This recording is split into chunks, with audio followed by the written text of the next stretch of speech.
السلام علیکم دوستو، آپ نے گزشتہ ایک ویلاگ دیکھا جس میں میں نے احاطہ کیا تھا جنرل قمر جاوید باجوہ سابق فوج کے جو سربراہ تھے ان کے ساتھ ملاقاتوں کے حوالے سے، جو 3 ملاقاتوں میں انہوں نے باتیں کہیں قومی امور پہ اور خارجہ امور پہ، اور وہ میں نے کوشش کی کہ اس کا تھوڑا سا آپ کو ایک جھلک دکھائی جائے کہ کس نوعیت کے دوغلے پن کا جنرل باجوہ اظہار کرتے رہے، یعنی بات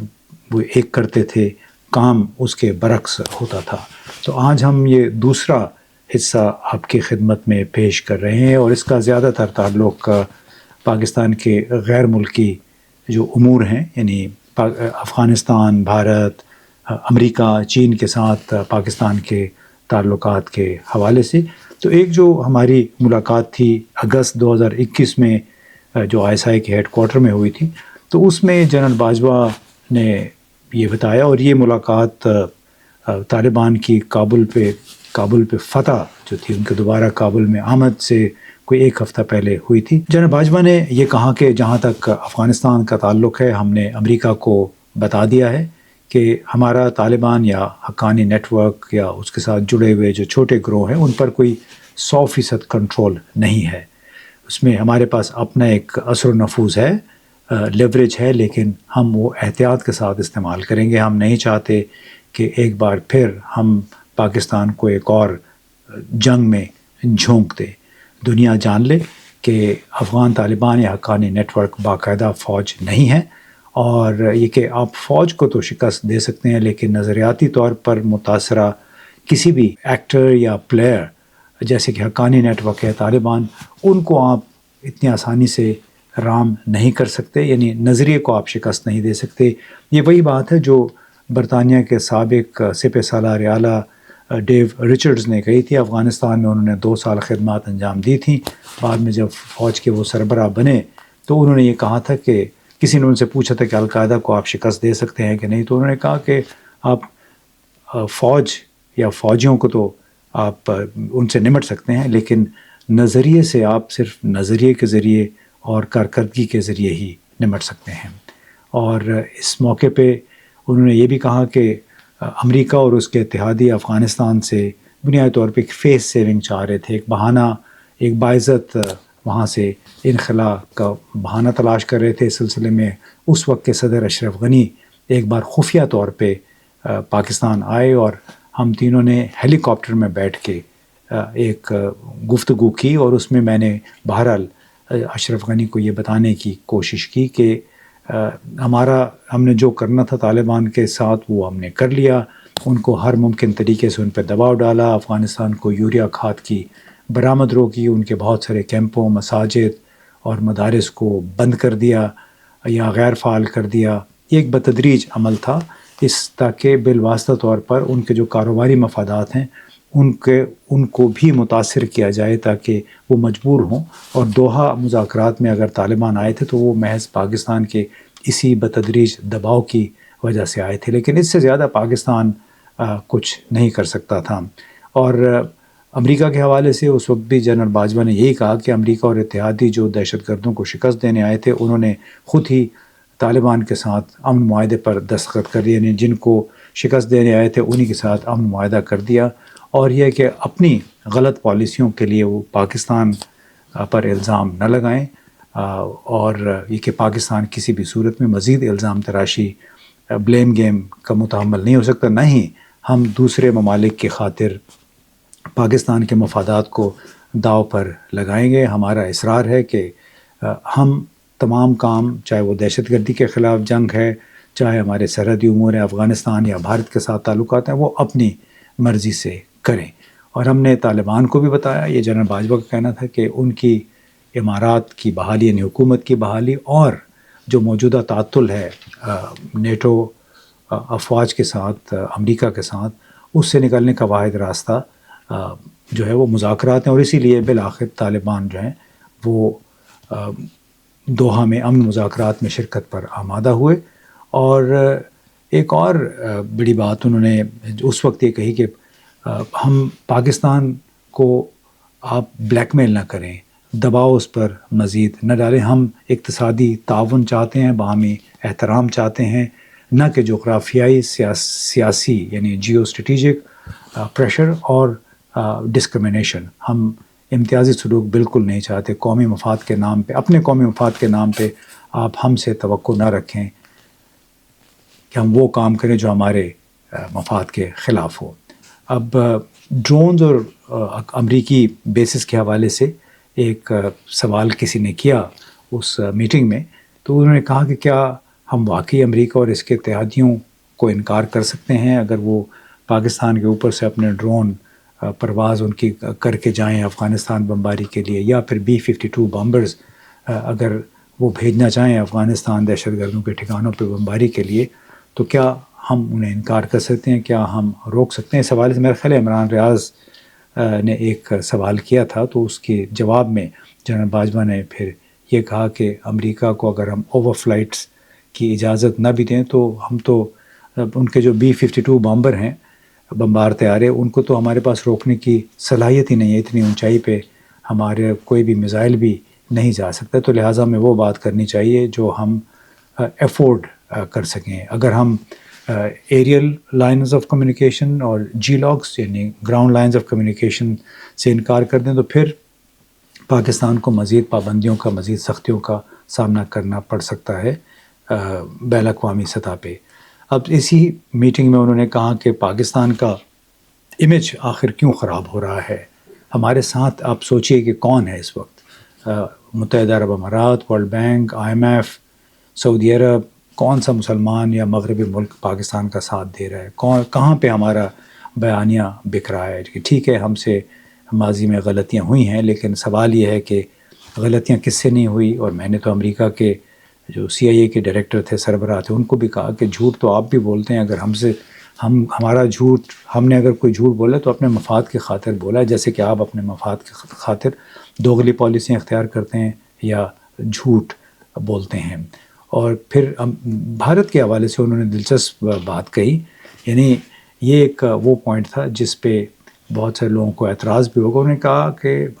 ہم بھارت کے ساتھ اچھے تعلقات کیوں نہیں قائم کر سکتے, اور میرا یقین ہے کہ جب تک مشرق سے مغرب تک کا کوریڈور یعنی ایسٹ ویسٹ کوریڈور یعنی واگا سے لے کے تورخم تک کا جو کوریڈور ہے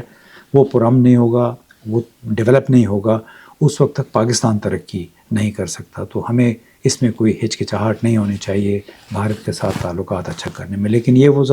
وہ زمانہ تھا جب کہ امریکی صدر ٹرمپ کوشش کر رہے تھے کہ ابراہم ایکارڈز کے ذریعے تمام عرب ملک, خاص طور پہ سعودی عرب, متحدہ عرب امارات, بحرین, قطر, سوڈان, ان سب کو کہہ رہا تھا کہ آپ اسرائیل کے ساتھ تعلقات قائم کریں. یعنی ابراہمک ایکارڈز کو ایک بنیاد بنایا جا رہا تھا اسرائیل کے ساتھ دوسرے ملکوں کے تعلقات بنانے کے لیے. اسی کانٹیکس میں غالباً جنرل باجوہ نے یہ بھی کہا, باقاعدہ یہ کہا, یہ ان کے الفاظ تھے کہ ہم اسرائیل کے ساتھ تعلقات کیوں قائم نہیں کر سکتے, کیا ہم فلسطینیوں کے مامے لگے ہوئے ہیں. یعنی ایک بہت بڑا میں سمجھتا ہوں ایک تضاد تھا کہ پبلکلی یہ بات کوئی نہیں کر رہا تھا. پبلکلی یہ تھا کہ عمران خان کو, وزیر اعظم کو انہوں نے لگا دیا تھا بھارتی وزیر اعظم نریندر مودی کے خلاف بڑے سخت بیانات دینے پہ, کیونکہ کشمیر 5 اگست 2019 کو کشمیر پہ قبضہ ہو چکا تھا بھارت کا, مکمل طور پہ انہوں نے اپنی یونین میں شامل کر لیا تھا. تو عمران خان مسلسل ہر فورم پہ مودی اور بھارت کے خلاف باتیں کر رہے تھے, جبکہ اندرون خانہ جنرل باجوہ برطانوی اور امریکی سفیروں کو یہ بتا رہے تھے کہ میں بہت امن کا خواہاں ہوں, خود کو امن کے فاختہ کے طور پہ پیش کر رہے تھے. میں تو چاہتا ہوں کہ یہ تعلقات قائم ہوں, لیکن عمران خان وزیر اعظم جو ہے وہ بڑا سخت گیر ہے اور وہ اس راستے میں رکاوٹ بنا ہوا ہے. اندازہ لگائیے کہ ایک طرف عمران خان ISI کی مدد سے بھارت مخالف پروپیگنڈے میں یا سخت پالیسی بیانات دینے میں مصروف تھے, دوسرے جنرل باجوہ اندرون خانہ خود کو ایک بہت بڑے امن پسند کے طور پہ پیش کر رہے تھے. ساتھ ہی جو اسرائیل کے حوالے سے بھی بات کی تو لگتا یہ تھا کہ ان کا یہ کنوکشن تھی کہ ہمیں اسرائیل کے ساتھ تعلقات ہمارے اچھے ہونے چاہیے. پھر چین جنوری 2019 اور اگست 2021 کی جو ملاقاتیں تھیں اس میں جنرل باجوہ نے چین کے حوالے سے کچھ باتیں کہیں، شی جن پنگ کے ساتھ اپنی ملاقات کا بھی ذکر کیا، کہا کہ ہم بہت کچھ سیکھ سکتے ہیں، لیکن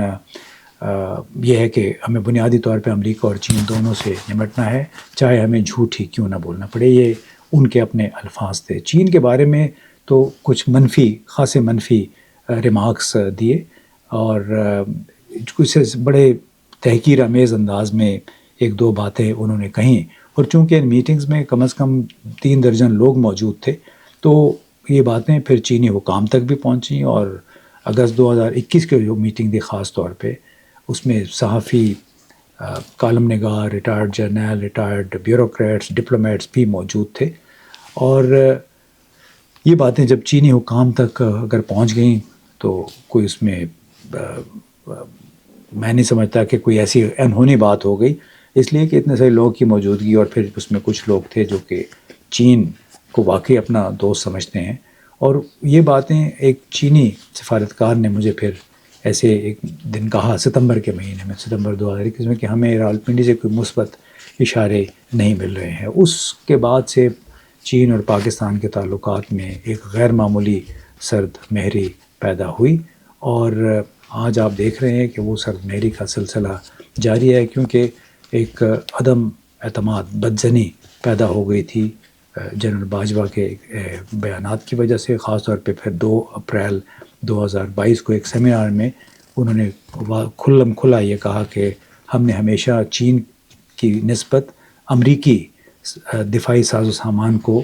ترجیح دی ہے، کیونکہ اس کی کوالٹی بہتر ہے، اور یہ باقاعدہ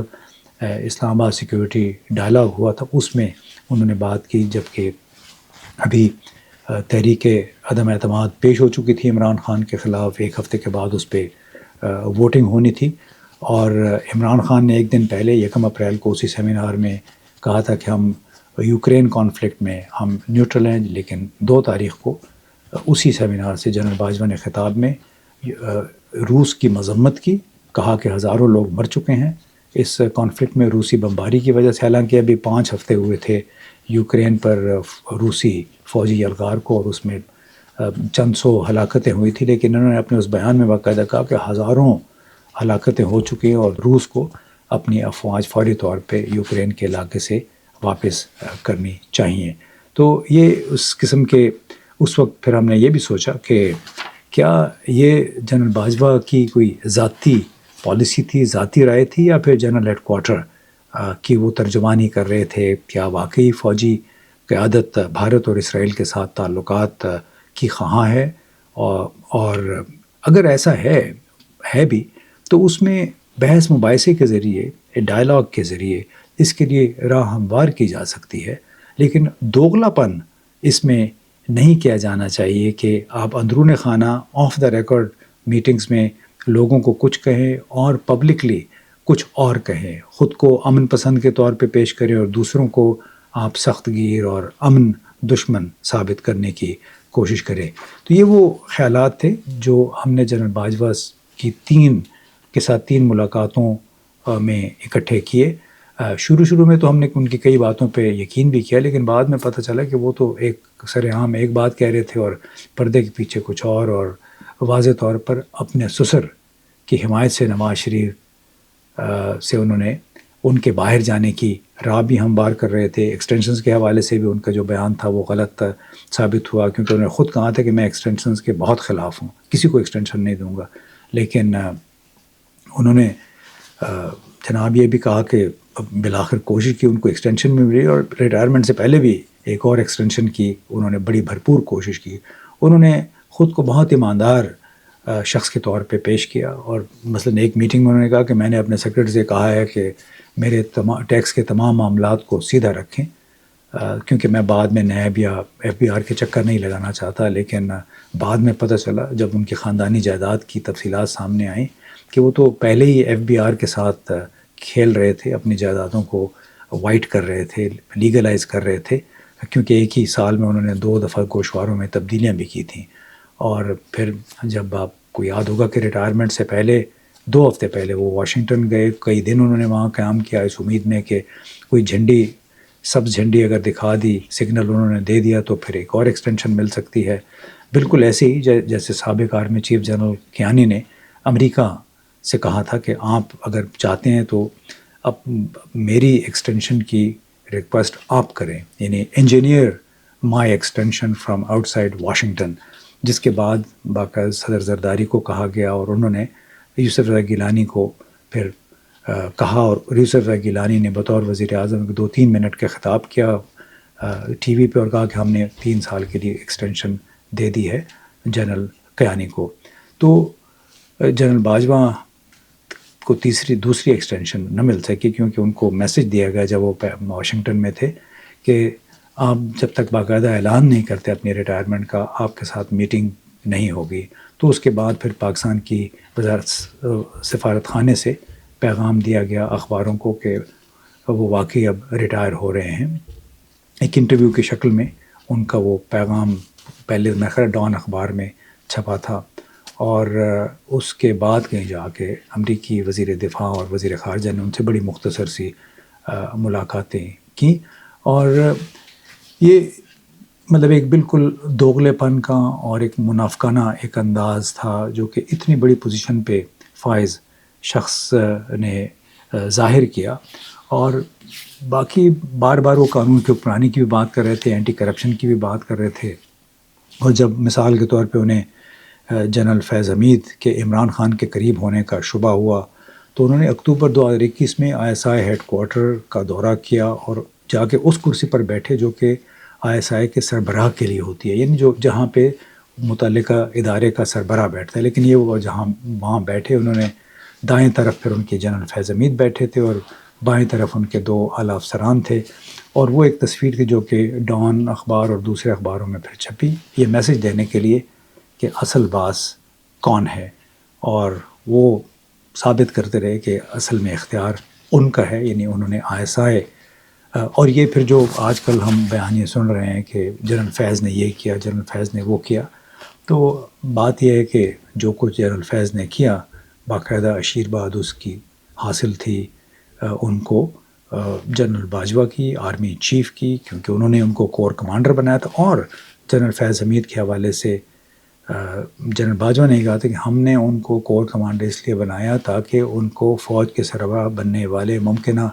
امیدواروں کی لسٹ میں شامل کروایا جا سکے، کیونکہ جب تک آپ نے کور کمانڈ نہ کی ہو اس وقت تک آپ آرمی چیف کے عہدے کے لیے کوالیفائی نہیں کرتے ہیں۔ تو یہ ایک مختصر سا احوال تھا جنرل باجوہ کی ملاقاتوں کے ساتھ، جو ہماری جو ملاقاتیں ہیں ان کے ساتھ۔ حصہ پہلے حصے میں آپ نے دیکھا وہ قومی امور تھے، دوسرے حصے میں چین، اب بھارت اور ان کے ساتھ تعلقات کے حوالے سے جو ان کے خیالات تھے۔ باقی فیصلہ ہم آپ پہ چھوڑتے ہیں۔